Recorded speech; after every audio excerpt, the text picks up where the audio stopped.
కేరళలో కమ్యూనిస్టుల క్రూర ప్రవర్తనకు నిదర్శనం సదానందన్ మాస్టర్. ఆయన చేసిన నేరం దేశభక్తుడు కావడమేనా? జాతీయవాద కార్యకర్త కావడమే ఆయన చేసిన పాపమా? ప్రధానమంత్రి మోదీ సంధించిన ప్రశ్నలివి. కేరళలో కమ్యూనిస్టులకు వ్యతిరేకంగా పోరాటం చేస్తూ తన 2 కాళ్లను నరికేసినా సరే సైద్ధాంతిక నిబద్ధతను ప్రదర్శిస్తూ ఆదర్శవంతంగా నిలిచిన సదానందన్ మాస్టర్ను రాజ్యసభకు రాష్ట్రపతి ముర్ము నామినేట్ చేశారు. తన 2 కాళ్లు పోగొట్టుకున్న జాతీయవాదాన్ని కేరళలో బలంగా విస్తరించేలాగా వామపక్షవాదుల పాశవిక దాడికి దిగిన ఏమాత్రం భయపడకుండా వెనకడుగు వేయకుండా తన ఉపాధ్యాయ వృత్తిని అత్యంత డెడికేషన్తో నిర్వహించారు. సదానందన్ మాస్టర్ జీవితం ధైర్యానికి దృఢత్వానికి ప్రతీకంగా అయితే మనకు కనిపిస్తుంది. 2 దశాబ్దాలకు పైగా కన్నూరులో ఉపాధ్యాయుడిగా పెరమంగళంలోని దుర్గా విలాసం హయ్యర్ సెకండరీ స్కూల్లో సోషల్ బోధించారు. అయితే 1994 జనవరి 25న కమ్యూనిస్టు గూండాలు అతనిపైన పాశవికంగా అటాక్ చేశారు. అతని కాళ్ళను కూడా నరికేశారు.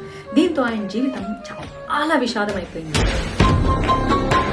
వందల మంది విద్యార్థుల జీవితాల్లో వెలుగులు నింపిన సదానందన్ మాస్టర్ని మాత్రం కేరళ మీడియా అంతగా పట్టించుకోలేదు. ఎంవి గోవిందన్, ఆయనైతే గోవిందన్ మాస్టారు, ఆరోగ్య శాఖ మాజీ మంత్రి సిపిఎం నాయకురాలు కేకే శైలజను మాత్రం శైలజ టీచర్ అని, పీకే శ్రీమతిని టీచర్ శ్రీమతి అని సంబోధిస్తూ ఉంటుందన్నమాట మీడియా. కాంగ్రెస్ సీనియర్ నేత రమేష్ చిన్నితల కూడా ఇదే విషయాన్ని ప్రస్తావించారు. సదానందన్ ముందు కేరళ మీడియా మాస్టారు అని చేర్చడం లేదని పేర్కొన్నారు కూడా. సో దీన్ని బట్టి మీకు ఏమవుతుంది? కేరళలో ఎవరైతే జాతీయవాదాన్ని ప్రోత్సహిస్తూ ఉంటారో వాళ్ళని నరుగుతారు. అయ్యయ్యో అక్కడ అసలు ఆర్ఎస్ఎస్ వాళ్ళని అయితే ముక్కలుగా నరికి చంపేస్తూ కూడా ఉంటారనమాట.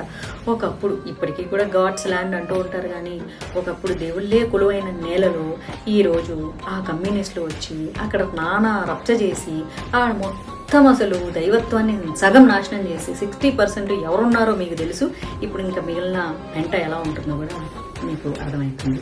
కొన్ని ప్రాంతాల్లో మాత్రమే చాలా స్ట్రాంగ్గా అక్కడ సనాతన ధర్మం వెలసిల్లుతూ ఉంటుందన్నమాట. సో ఈ వీడియో పైన మీరు ఒక చిన్న కామెంట్ చేస్తే నాకు కూడా మళ్ళీ గోల్డెన్ వీడియోలు చేయడానికి ఇంట్రెస్టింగ్గా అనిపిస్తుంది.